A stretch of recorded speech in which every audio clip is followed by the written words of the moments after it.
Buen día con todos, mi nombre es Jean-Pierre Arias, miembro de la LIAC, y en esta oportunidad les voy a explicar un poco sobre el tema de insuficiencia cardíaca. Entonces, partamos de lo básico que vendría a ser la definición. ¿Qué es la insuficiencia cardíaca? Pues básicamente es una falla de la función del corazón. ¿Cuál es la función del corazón? Bombear sangre al resto del organismo. Entonces, la insuficiencia cardíaca justamente es el hecho de que el corazón ya no puede bombear la sangre que en condiciones normales bombearía, y se caracteriza por una serie de signos y síntomas. Históricamente, la insuficiencia cardíaca se diagnosticaba de manera clínica, era un diagnóstico netamente clínico. Pero a partir del 2021 se llegó a un consenso y se creó una definición universal de la insuficiencia cardíaca, en el cual se evalúa no solo la clínica, y si bien este es un aspecto importante, la clínica tiene que ser corroborada por al menos uno de los siguientes. Puede ser o exámenes de laboratorio, y específicamente la medición de los péptidos natriuréticos, que tienen que estar elevados, o puede ser algún estudio por imagen, en el cual se evalúe congestión sistémica o pulmonar cardiogénica. Y de este modo, recién se puede llegar a un diagnóstico certero de insuficiencia cardíaca. Entonces es importante, si bien la clínica es fundamental, también se necesitan de estudios adicionales, según las guías actuales. Entonces, yendo en la misma línea, acá tenemos una tabla sobre los niveles de los péptidos natriuréticos, que con sus siglas es BNP, y su precursor vendría a ser el ProBNP. Entonces, si tenemos un paciente ambulatorio con un BNP más de 35 o un ProBNP más de 125, ya podemos sospechar de insuficiencia cardíaca, obviamente con la clínica detrás. Si está hospitalizado el mismo paciente, si se ha descompensado y su BNP es más de 100 o su ProBNP es más de 300, también igualmente es muy indicativo de que haya una insuficiencia cardíaca. Eso en cuanto a exámenes de laboratorio. Ahora, en cuanto a exámenes por imágenes, uno de los más importantes siempre ha sido el ecocardiograma.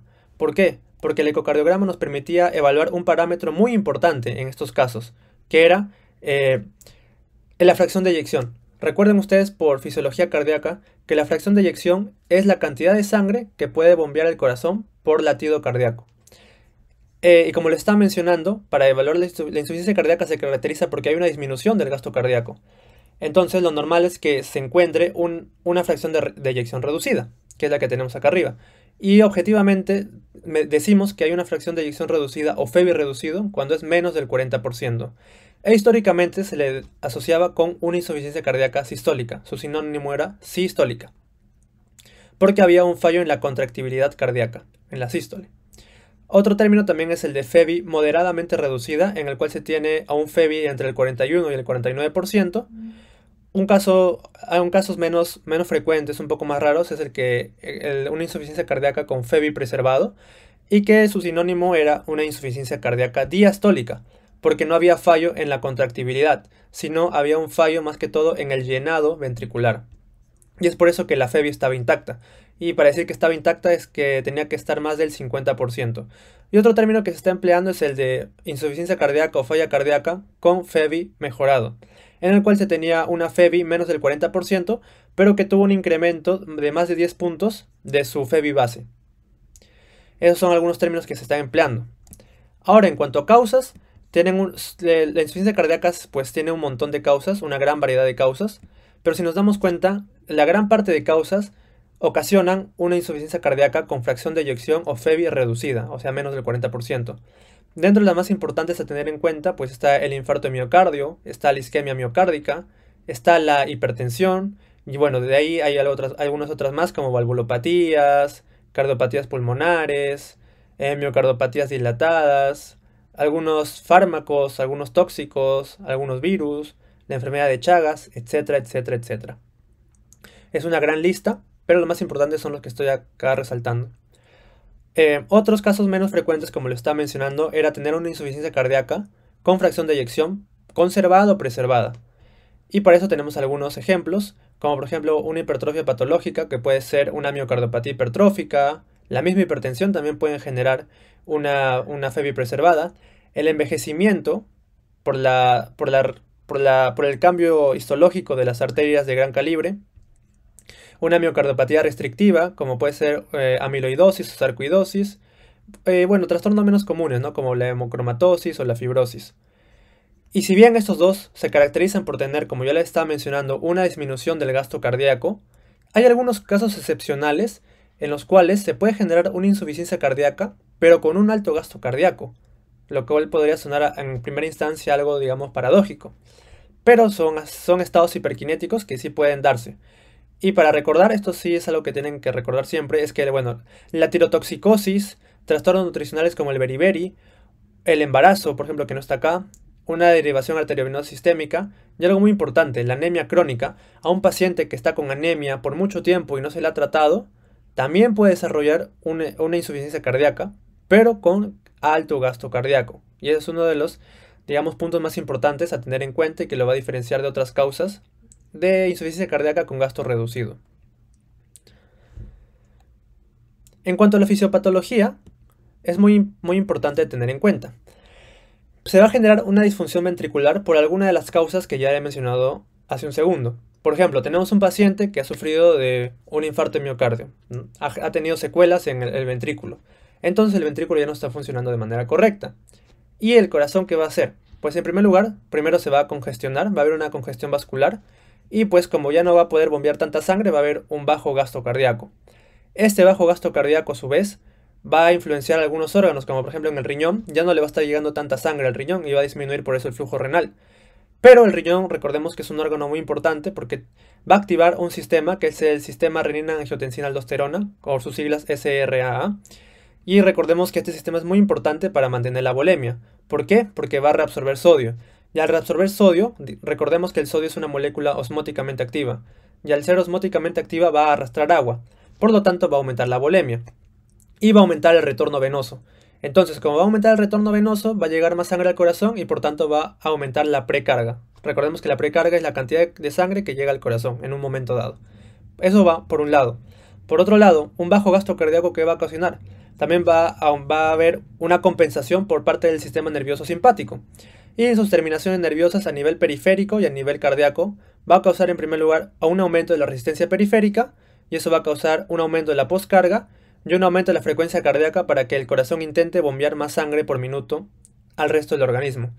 Entonces todos estos mecanismos lo que van a hacer es van a intentar compensar ese bajo gasto cardíaco que se había originado de alguna causa inicial de la patología cardíaca. Pero eso es un mecanismo de compensación transitorio, porque a largo plazo ese mecanismo compensatorio lo que va a generar es lo que estoy acá señalando, una fibrosis y un remodelado cardíaco. Y eso va a generar a larga instancia una hipertrofia o una dilatación. Entonces, si bien en un primer momento es adecuado este mecanismo compensatorio, a largo plazo lo que va a hacer o lo que va a causar la insuficiencia cardíaca es justamente estos mecanismos. Entonces, moléculas como la angiotensina, la norepinefrina o la aldosterona van a causar una remodelación cardíaca patológica. Y ahora, todo esto, ¿dónde se encuentra el péptido natriurético? Que es muy importante en su medición. Bueno, el péptido natriurético es un antifibrótico, es un vasodilatador y va a disminuir la volemia. O sea, realiza los efectos opuestos a los mecanismos compensatorios. Y es por eso que es muy bueno. Entonces, en términos generales, los BNPs tratan de contrarrestar los mecanismos compensatorios del corazón. Hasta ahí todo bien. Pero ¿qué es lo malo? Que su tiempo de vida media es muy corto. Y además son inhibidos por una enzima denominada neprilicina. Entonces, si bien el BNP puede tener una acción, digamos, beneficiosa para el corazón, el hecho de que dure poco tiempo, pues hace que su rol en la fisiopatología de la insuficiencia cardíaca sea mínimo. Pero es muy importante porque se van a elevar y van a ser unos marcadores importantes para el diagnóstico, como estábamos viendo hace unos momentos. En cuanto a la clínica, va a depender si es que se ha afectado el corazón izquierdo o el corazón derecho, o puede que inclusive se estén afectando ambos. Llámese corazón izquierdo, aurícula y ventrículo izquierdo, y llámese corazón derecho, aurícula y ventrículo derechos. Rápidamente, para recordar es que el corazón izquierdo va a generar todo lo que vendría a ser una falla pulmonar, porque del ventrículo izquierdo va a la aurícula izquierda y luego regresa por las venas pulmonares. ¿Y qué va a ocasionar? Pues va a ocasionar una disnea de esfuerzo, el paciente le va a costar respirar, va a tener ortopnia, que es el hecho de que cuando un paciente está echado, tiene dificultad para respirar y tiene que, digamos, sentarse o ponerse almohadas detrás para poder respirar mejor. Disnea paroxística nocturna, que el paciente está en pleno sueño y de la nada comienza a tener súbitamente disnea. Y los casos más graves ya pues si es que hay edema agudo de pulmón, cuando la congestión vascular es tan marcada que la presión hidrostática aumenta y el líquido se extravasa a los alvéolos pulmonares. Por otro lado tenemos los problemas a nivel del corazón derecho y también van a causar congestión pero a nivel sistémico, es decir, todo el retorno venoso pues va a aumentar y va a aumentar, perdón, la congestión venosa y eso pues va a repercutir en una serie de órganos, como puede ser el hígado, que puede traducirse en una hepatomegalia. A nivel de las venas de cuello se puede producir una ingurgitación yugular o en alguna vena periférica, si es que igual aumenta la presión hidrostática, el líquido se va a extravasar y puede causar un edema periférico, como por ejemplo edema de miembros inferiores. Entonces, yendo de la mano con la clínica, es que históricamente se desarrollaron algunos criterios, que son los famosos y conocidos criterios de Framingham. Y esos criterios de Framingham por mucho tiempo se los han empleado para el diagnóstico de insuficiencia cardíaca. Tenemos criterios mayores y criterios menores. Los mayores son importantes que los reconozcan, como por ejemplo acá hay algunos de los que ya les estaba mencionando, la disnea paroxística nocturna, bueno, también hay crepitantes, edema agudo de pulmón, la cardiomegalia, que bueno, eso se va a evaluar en una radiografía, un R3, tercer ruido o también denominado ruido de galope, ingurgitación yugular, un aumento de la presión venosa central, un reflujo hepatoyugular o una pérdida de peso de más de 4,5 kilos tras el tratamiento. Muy importante que sepan los criterios mayores. Y en cuanto a los criterios menores, tenemos a la disnea de esfuerzo, edema de miembros inferiores, derrame pleural, hepatomegalia, tos nocturna y taquicardia, más de 120 latidos por minuto. Para el diagnóstico se necesita tener a un paciente con 2 criterios mayores o un criterio mayor con 2 criterios menores. Y ya se tendría el diagnóstico. Obviamente, como le estaba mencionando, esto se ha utilizado por mucho tiempo, pero actualmente se están dejando un poco de lado porque recuerden que ahora ya no, el diagnóstico ya no es solo clínico, sino también se necesita de por medio un estudio por imágenes o unos exámenes de laboratorio, ¿no? Como los péptidos natriuréticos. Pero igual se los menciono porque han sido muy importantes por mucho tiempo. Por otro lado, tenemos una clasificación que va a evaluar algunos puntos importantes. Primero tenemos a la clasificación de la AJA y luego tenemos a la clasificación del NIJA. En cuanto a la clasificación de la AJA, lo que va a evaluar son 4 estadios, del estadio A al estadio D, y va a evaluar más que todo el riesgo o la severidad de cuán avanzada está la insuficiencia cardíaca. En el estadio A es un paciente sin síntomas, es asintomático y que no tiene ninguna anomalía estructural de fondo. O sea, es un paciente que tiene el riesgo de desarrollar insuficiencia cardíaca, pero que todavía no tiene síntomas y todavía no tiene nada en su organismo. El estadio B es un paciente que no tiene síntomas, pero que ya tiene una enfermedad cardíaca estructural de fondo. Llámese una hipertensión no controlada, llámese una isquemia miocárdica, una angina de pecho, llámese diabetes, entre otras, que puedan ya complicar al paciente, que si bien no tiene síntomas, está, digamos, al borde de poder volverse sintomático. El estadio C ya es un paciente con síntomas, es un paciente que ya tiene insuficiencia cardíaca sintomática. Fácil y sencillo. Y el estadio D ya es un paciente que además de tener la insuficiencia cardíaca, ya está en un estado avanzado y tiene síntomas acuciosos, inclusive en reposo. En otras palabras, el C es un paciente con síntomas y la D es un paciente con síntomas más avanzados, más graves. Por otro lado tenemos la clasificación del NIJA, lo que evalúa es más que todo el estado funcional del paciente. Tenemos desde la clase 1 hasta la clase 4. La clase 1 es un paciente que puede hacer cualquier actividad física sin limitación. La clase 2 es un paciente que tiene cierta limitación a la actividad física, pero es ligera. La clase 3 ya es un paciente que con cualquier actividad física le provoca síntomas de insuficiencia cardíaca. Y la clase 4 es paciente que tiene síntomas, pero al reposo. Entonces, si yo les comento que un paciente se cansa al correr, podría ser un paciente NIJA clase 3. Un paciente que está sentado en su silla y ya tiene síntomas, ya vendría a ser clase 4, y así. Y para finalizar, vamos a ver el tratamiento. No voy a profundizar mucho y solo voy a mencionar la clase de fármacos que se suelen emplear para el tratamiento de la insuficiencia cardíaca. A la cabeza siempre van a estar los YECAS o los inhibidores de la enzima convertidora de angiotensina, con sus representantes el enalapril y el captopril.